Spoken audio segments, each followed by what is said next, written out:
القلب واسع وله أبواب وفيه منازل، أما أنا فقلبي له باب واحد وفيه منزل واحد لا يسكنه إلا رجل واحد وهو أنت، وهو واسع أيضا. أنا اسمي أحمد، عندي 28 سنة وشغال طبيب أطفال. والدي متوفي من وأنا صغير وعندي أخت أصغر مني. بابا ما توفى كان عندي 10 سنين وأختي يا دوب كانت لسه مولودة. ماما ربتنا كويس جدا ورفضت كل العرسان اللي كانوا بيتقدموا لها علشان خاطرنا، وكرست حياتها كلها لينا لحد ما كبرنا، والحمد لله الدنيا كويسة معانا. وانا حاليا الحمد لله الدنيا كويسة معايا ولسه في بداية حياتي، بس الحمد لله ماشي كويس. مشكلتي بدأت من وانا في الجامعة. كان في بنت زميلتي في الجامعة كنت بحبها جدا من وانا في سنة 3 تقريبا. صبرنا لحد ما خلصنا الامتياز واستلمنا التكليف واتجوزنا.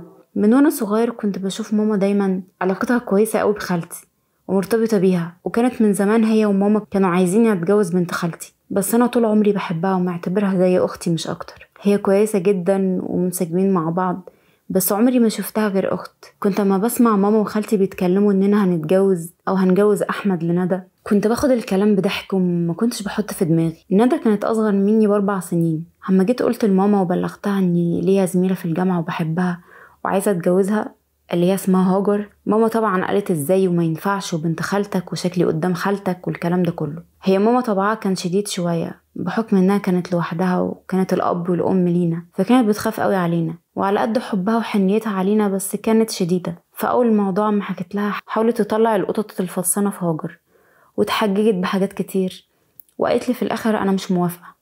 مرة مع التانية ومحاولات مني كتير قوي، في الاخر بالعافية وافقت انها يعني تيجي معايا علشان اخطبها. ومن اول ما رحنا كنت اول مرة اشوف ماما بالشكل ده، كانت بتمثل دور الحمل اللي كنت دايما بسمع عنه من الناس. المهم اتجوزت انا وهاجر، والجواز كان سهل جدا لان اهلها كانوا ناس كويسين قوي وطيبين، وهم اسرة ميسورة الحال، وباباها كان شغال مقاول والدنيا كويسة قوي معاهم، وكانوا متساهلين قوي معايا في الاتفاقات لاننا بنحب بعض. وكمان اهلها وباباها كانوا معجبين بيا وبشخصيتي، وطبعا كانوا سألوا عليا والدنيا كانت تمام. اتجوزنا والحمد لله حياتنا كانت كويسة مع بعض، وعلاقتي كانت متوترة شوية بماما، وعلاقتي بخالتي كانت شبه مقطوعة، حتى ما حضروش الفرح بتاعي. اول سنة عدت بعد جوازنا ما خلفناش، وماما فضلت تتحايل عليا اروح للدكاترة كل شوية بحجة انها عايزة تطمن عليا، وانا علشان ما زعلهاش كنت بروح انا وهاجر. كنا بنتابع مع دكاترة كتير، ولقيت هاجر عندها مشكلة في الخلفة يعني، بس ما كانتش اللي هي كبيرة،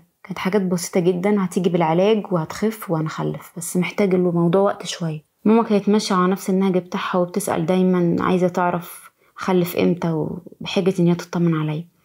حتى ما كنت احب ازورها كنت اروح لوحدي لانها كانت دايما بتضايق هاجر بالكلام وافعالها كمان. كنت بحاول اقلل من الاحتكاكات ما بينهم. بعد 2.5 جواز بالظبط هاجر حملت، بس سقطت بعد 2 حمل، بس بعد كده الحمد لله ربنا كرمنا وحملت تاني بعدها على طول، وجبنا توأم بنتين زي القمر. وحملها كان صعب قوي بس الحمد لله عدى على خير، وجبنا احلى بنتين نور وياسمين. ماما اتضايقت اول ما عرفت اننا خلفنا بنات.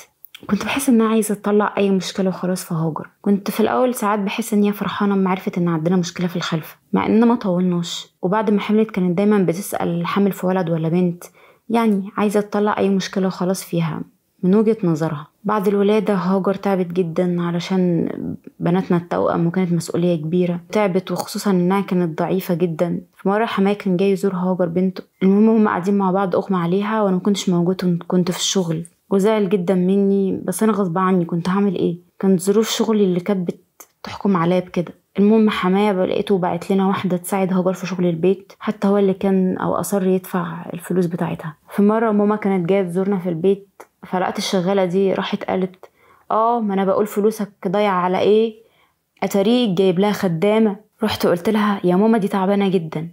قالت لي ما كلنا حملنا وخلفنا عادي، محدش جاب لنا يعني خدامين يخدمونا، انت عمال تدلع فيها طول الوقت. ماما عملتها زعلة وقالت لهاجر كلام كالعادة يضايقها، قالت لي وصلني ووديني عند خالتك. فخدتها ورحنا عند خالتي، واحنا هناك كانت تعبانة جدا، او الله اعلم كانت عاملة نفسها تعبانة. المهم قالت لي انت تقرا فتحتك حالا على بنت خالتك دلوقتي، يا اما انت لا ابني ولا اعرفك. قلت لها اهدي بس يا ماما وما تزعليش نفسك. فضلت مصرة على كلامها وقالت لي لو ما سمعتش كلامي انت مش ابني ومش عايزة اشوفك تاني ابدا. بعد ما سمعت الكلام ده فجأة لقيت نفسي بقرا الفاتحة معاهم وهم ما صدقوا، حتى ندى ما صدقت لانها كانت بتحبني جدا.